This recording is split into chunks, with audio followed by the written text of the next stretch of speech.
Have you ever been in that position? You're texting someone. You're double checking your phone every 30 seconds. You typed out a message, deleted it, typed it again, and finally sent something casual because you didn't want to look desperate. But inside, you were desperate. You wanted them to see that you were cool. You wanted them to feel your worth. But the truth is, you were drowning in anxiety. And that person, the one you're chasing, they barely replied. Maybe a one-word text. Maybe they left you on read. Maybe they said something that felt like a brush-off wrapped in politeness, and you sat there, looking at that screen, feeling your chest tighten, wondering what you did wrong. I've been there too. But here's what I want you to understand, and I'm saying this because I care about you more than you care about that person on the other side of that screen. That anxiety you're feeling right now, that desperation, that need to be seen by them, it's not love. Not yet. It's your brain playing tricks on you. It's the psychology of attachment doing exactly what it was designed to do, make you chase harder when you're losing grip. And that's exactly where they want you. Let me explain something that most people never tell you. When you chase someone who pulls away, you think you're fighting for connection. But what you're actually doing is training their brain to see you as predictable. And predictable people don't create obsession. Predictable people get forgotten. I want to teach you something different today.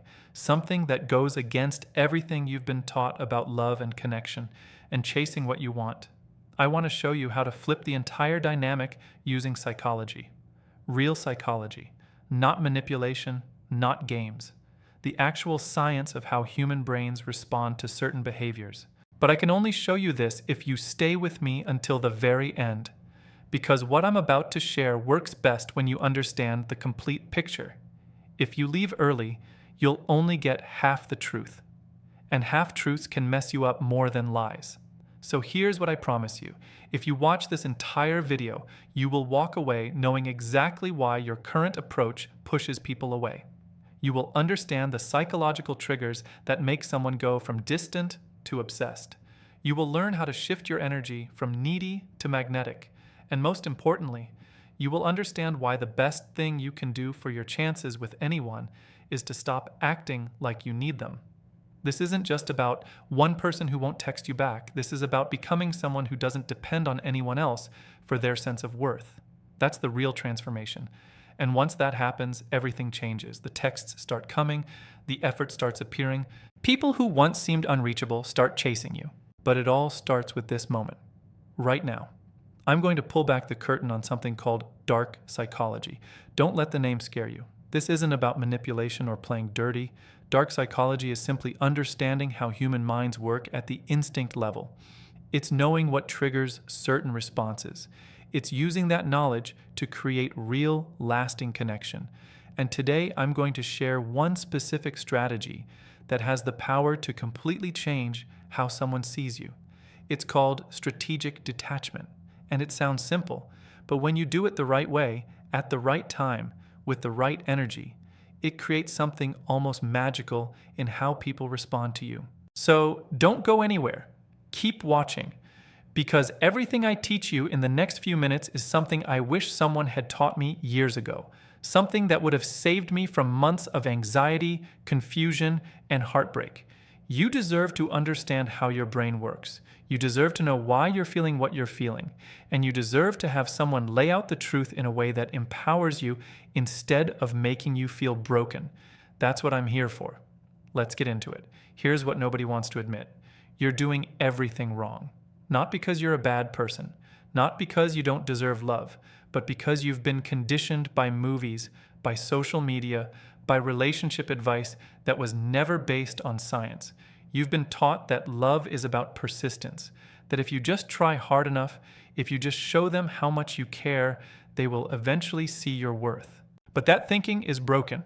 Let me show you exactly why what you're doing pushes people further away instead of pulling them closer. Think about this. When you send a text and don't get a reply, what happens inside your head? You replay the conversation. You analyze every word. You convince yourself that maybe they didn't see it. Maybe they're busy. Maybe you should send another one just to be sure. And so you do. You double text, maybe even triple text. You add a voice note. You send a meme to break the ice. You try anything to get a response. Sound familiar? Now let me ask you something. When someone does that to you, how does it make you feel? When someone is clearly waiting for your attention, clearly anxious about whether you'll respond, clearly making you their entire emotional priority, how do you feel about them? Be honest. Do you feel more attracted? Do you feel warmth and connection? Or do you feel a subtle pressure, a slight discomfort, an urge to create distance? Most people feel distance. And here's why that happens from a psychological standpoint. Human beings are wired with something called the Zeigarnik effect. It's a principle that states we remember incomplete tasks far better than completed ones. And in the context of relationships, we are biologically designed to chase what feels unfinished. When someone is completely available, completely predictable, completely invested in us, our brain classifies them as resolved. And resolved things don't demand our attention. But when someone pulls back, when someone creates space, when someone shows us they have a life outside of us, that's when our brain signals danger. Not literal danger, but the danger of losing something we might want. And what do humans do when they sense potential loss? They chase. Now here's the painful part of this section. What you're currently doing is the opposite. You are so available that you've become invisible. You reply instantly. You always have time. You're always free. You drop everything when they text. You rearrange your day for them. And from their perspective, you're not a prize they're trying to win. You're a safety net they can always fall back on. Psychologists call this being in the loser position. Not because you've done anything shameful, but because you've sent a signal that you have no other options, that they have all the power, that you need them more than they need you. And here's the cruel irony. The more you signal that, the less attracted they become. And the less attracted they become, the more you panic. And the more you panic, the more you chase. And the more you chase, the less attracted they become. It's a downward spiral. And most people are stuck in it without even knowing it. Every time you double text after being ignored, you're not showing them how much you care. You're showing them that you can't handle uncertainty. You're showing them that your emotional state depends on their response. You're showing them that they have complete control over how you feel. And here is the worst part. Unconsciously, humans are attracted to strength, not physical strength, psychological strength, the ability to be okay when things are unclear, the ability to walk away even when you want to stay, the ability to trust the process instead of forcing outcomes. That strength is called emotional regulation, and it's one of the most attractive qualities a person can have. Not because it's rare, but because most people completely lack it. When you lose emotional regulation, you lose your power. You become reactive. You make decisions based on fear instead of confidence. You send messages at midnight that you regret in the morning. You post things online hoping they'll see it. You do everything from a place of lack instead of abundance. And the person on the other end feels all of it. They feel your desperation even when your words sound casual. They sense your need even when you're pretending to be cool. And every message you send that screams, "I need you," backfires because the human brain is remarkably good at detecting authenticity. So what is the actual solution? The solution is not to play games. The solution is not to fake confidence you don't feel. The solution is to genuinely change your relationship with yourself first. Because the chasing behavior isn't a strategy problem. It's an identity problem. When you genuinely believe you have value, you stop chasing. When you genuinely trust that the right person will choose you, you stop forcing. When you genuinely understand that one person's absence doesn't erase your worth, you stop panicking. That's the shift that changes everything, and that's what the next section will teach you. Now that you understand why your approach pushes people away, let's talk about who you're actually dealing with. Not everyone who pulls back is the same, but there's a specific type that shows up again and again in these situations. They withdraw after intimacy. They disappear when things get close. They run when you try to hold on, and you keep asking yourself what you did wrong. You replay the last conversation looking for the mistake. You wonder if you said too much or committed too soon. But what if the problem was never you? What if you're dealing with someone whose brain responds to closeness the way most people's brains respond to danger? Let me introduce you to something psychologists call attachment theory. It's the study of how humans form emotional bonds, and it explains more about behavior in relationships than anything else I've ever come across. There are different attachment styles, and one of them is called avoidant attachment.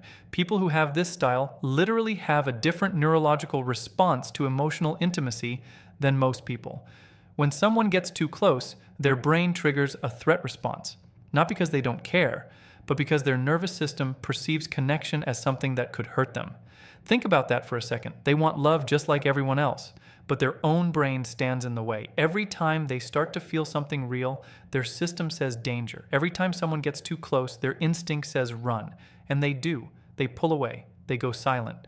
They create distance. You see this as rejection, but it's not about you. It's about them protecting themselves from something they don't even fully understand. Now here's where it gets important. If you don't understand this, you will destroy your own chances. Because when someone with avoidant attachment pulls away, your natural instinct is to chase, to reach out, to prove that you're safe, to show them that closeness doesn't have to be scary. But what does that chasing trigger in them? More fear, more withdrawal, more distance. You've now confirmed their worst suspicion, that people who get close are the ones who eventually hurt you. So they pull back even harder, and you panic even more, and the cycle continues until there's nothing left. I need you to really absorb this. When someone pulls away from you, your first instinct should never be to move closer. Your first instinct should be to understand what's happening inside their head. And more often than not, what you find is not a person who doesn't want you. It's a person who is fighting their own brain. They want to stay, but something inside them won't let them. This is why understanding psychology matters so much in these situations. You're not fighting indifference. You're fighting a defense mechanism, and you can't win a fight against a defense mechanism by attacking it directly. The only way to win is to remove the threat. The threat is your desperation. The moment they sense that your emotional state depends on them, they feel the weight of responsibility, and responsibility feels like pressure, and pressure makes them run faster. So what do you do instead? You become someone who is fine whether they stay or go, not as an act, not as a game, but as a genuine internal state. You understand that their withdrawal is about them, not about you. You stop taking it personally. You stop making their distance about your worth. And then something remarkable happens. The pressure lifts, the weight disappears. And without that pressure, without that need, something in them starts to relax. Because for the first time, they're not being pushed into something their brain isn't ready for. You become safe by not demanding safety. You become close by not chasing closeness. You become wanted by not acting like you need to be wanted. This is the paradox that most people never understand, and it's the foundation of everything we're building in this video. You can't force someone to feel ready for intimacy. You can only create an environment where they might choose it on their own, and that environment is built entirely from your energy, your calmness, your willingness to let them come to you. Understanding the avoidant mind isn't just about getting them back. It's about developing emotional intelligence that will serve you in every relationship you ever have. When you stop taking things personally, when you start reading what's actually happening beneath the surface, you gain power, real power, the kind that changes outcomes. That's what the next section is about, the actual strategy you can use starting today. There's a reason some people stay in your head forever. They never gave you everything. They left you with questions. They disappeared when you wanted them most. And somehow, that made you want them even more. While others who were completely available, completely present, completely giving, they faded into the background of your memory. You forgot their birthday. You stopped returning their texts. You moved on without even noticing. Why does that happen? Why does absence create obsession while presence creates indifference? The answer lives in a psychological principle that has been studied for decades. It's called the scarcity effect, and it's one of the most powerful forces in human decision-making. When something becomes rare, it immediately becomes more valuable in our minds, not because the thing itself changed, but because our brain assigned it higher worth the moment we sensed we might lose it. This is why limited edition products sell out in minutes. This is why clearance items feel urgent even when you don't need them. This is why someone who is barely available feels more important than someone who is always there. Your brain doesn't care about logic. It cares about survival. When something seems scarce, your brain signals danger. The possibility of loss triggers a deep Ben-Neng drive to acquire, to hold on, to not let go, and that drive overrides every rational thought you might have about whether this person is actually good for you. Now apply this to relationships. When you're always available, always responding, always giving your full attention, your brain doesn't register you as scarce. You don't trigger that survival response. You become routine, familiar, easy, and easy things get dismissed without conscious thought. But when you pull back, when you create distance, when you show that you have a life, options, things happening without them, now your brain catches up. The person who seemed common is suddenly rare. The one who was always there is suddenly uncertain, and uncertainty creates urgency. This is the paradox of desire. The more you try to hold on, the faster they slip away. The more you chase, the less they want to be caught. But the moment you stop chasing, the moment you become okay with them potentially walking away, something shifts. And that shift is what makes them turn around. Now, I want to be very clear about something. This is not about playing games. This is not about pretending you don't care while secretly caring more than ever. That's transparent and it never works. What I'm talking about is genuine transformation in how you view your own availability. Think about the last time someone you really wanted didn't text you back for a whole day. What happened in your mind? You probably thought about them constantly. You imagined scenarios. You created meaning out of silence. You probably wanted them even more than you did when they were texting you every hour. Now think about the last time someone texted you back instantly, agreed with everything you said, was always available. Did you feel that same intensity? Probably not, because they removed the uncertainty. And without uncertainty, there's no urgency. Without urgency, there's no desire. Your attention is a finite resource. You only feel intense desire when something feels like it might slip away. That pull you feel towards someone who seems uncertain about you, that's your brain responding to potential loss. And that response is powerful. But here's the critical part. The scarcity effect only works when it's authentic. When you create distance artificially, when you play hard to get while secretly hoping they'll notice, when you go silent as a strategy to make them chase, they can feel the inauthenticity, and that backfires completely. What works is when you genuinely shift your focus away from them and toward your own life, when you actually have things going on. When you actually become someone who is busy, engaged, moving forward, the distance you create becomes real, and real scarcity is what triggers real desire. This is why the work has to start with you, not with tricks or tactics or psychological games. The work starts with building a life that makes you genuinely unavailable when you're not with them. Building purpose that makes your time valuable, building self-worth that makes you refuse to be someone's last priority. When that happens, your unavailability becomes magnetic, not because you're playing a game, but because you're finally being the version of yourself that creates genuine attraction. In the next section, I'm going to show you exactly how to create that distance in a way that works. Not the fake distance that backfires, but the real distance that transforms everything.